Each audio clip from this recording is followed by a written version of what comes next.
Morning and Evening by Charles Spurgeon, the evening of June 22nd. That those things which cannot be shaken may remain. Hebrews chapter 12, verse 27. We have many things in our possession at the present moment which can be shaken, and it ill becomes a Christian man to set much store by them, for there is nothing stable beneath these rolling skies.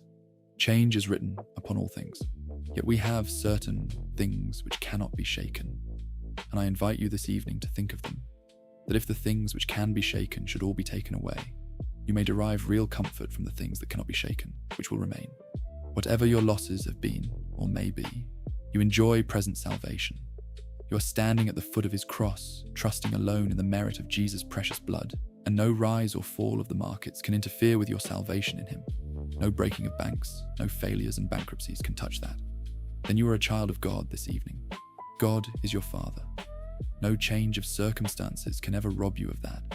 Although by losses brought to poverty and stripped bare, you can say, "He is my Father still. In my Father's house are many mansions. Therefore will I not be troubled." You have another permanent blessing, namely, the love of Jesus Christ. He who is God and man loves you with all the strength of his affectionate nature. Nothing can affect that. The fig tree may not blossom, and the flocks may cease from the field. It matters not to the man who can sing, "My beloved is mine, and I am his." Our best portion and richest heritage we cannot lose. Whatever troubles come, let us play the man. Let us show that we are not such little children as to be cast down by what may happen in this poor, fleeting state of time. Our country is Immanuel's land. Our hope is above the sky, and therefore calm as the summer's ocean.